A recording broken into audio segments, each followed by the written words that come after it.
Well, certainly there's a sigh of relief here in light of the announcement by the South African presidency that the Russian President Vladimir Putin won't be coming here in South Africa. In fact, he's going to monitor the BRICS summit via video link, but he'll be represented by the Foreign Affairs Minister of Russia, Sergei Lavrov.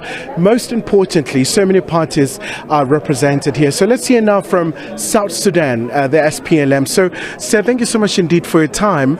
I suppose a lot of people are asking themselves questions about the current situation in Khartoum, your neighbor. Once upon a time, you were part of the greater Sudan. As South Sudan, what will it take to see that conflict being resolved? Thank you so much, SABC Press. I would like to express my thanks to the ANC for successfully organizing this conference for the BRICS. And we are thankful that we have been invited as a part and parcel of this great conference. As for the situation in Sudan, yes, we are concerned in South Sudan.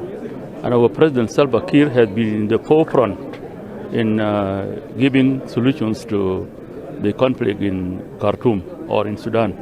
You may recall that first the conflict was brought by the different views in Khartoum when the former President Omar Bashir was removed from power.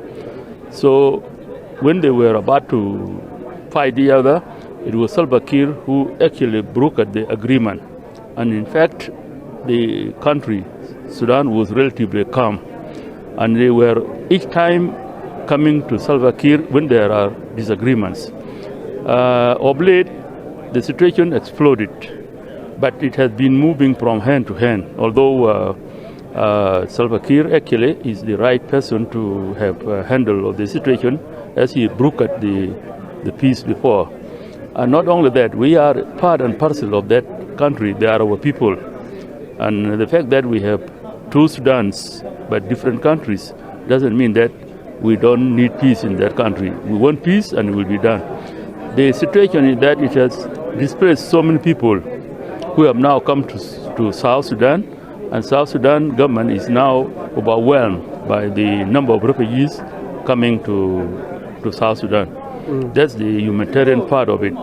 And we appeal, in fact, to the humanitarian organizations to give any kind of support to the refugees that have been displaced and that are now staying in the northern part of South Sudan.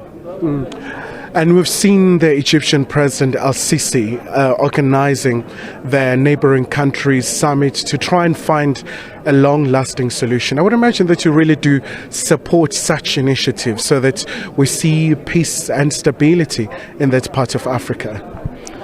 First of all, the peace was taken to Saudi Arabia, and we supported peace wherever it comes from, whether it is brokered in Saudi Arabia or in Sudan or any part of the world. As long as it brings lasting peace to Sudan, that will be our priority, in fact. The other important part of it is that, the sufferings of the people there has gone on too long. And the conflict started with its history. We have not been stable for years until South Sudan broke away from Khartoum. So what we need, in fact, is a relative peace. And Egyptian president called for the neighbors, because the neighbors, like an African country, you get the same communities across the borders. So there are South Sudanese who are also Sudanese, and there are Sudanese who are South Sudanese. The same thing with Egypt, the same thing with Ethiopia, Eritrea, Central African Republic, Chad. So we have people across the borders, and this also feel concern when the country is not stable. We feel concerned about it, and so we need peace, in fact, to prevail in Khartoum.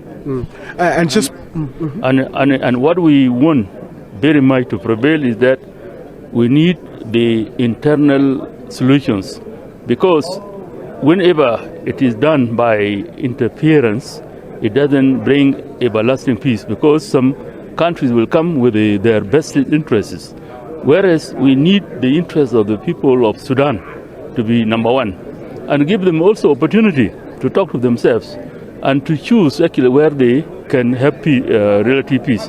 So we want African solutions for African problems.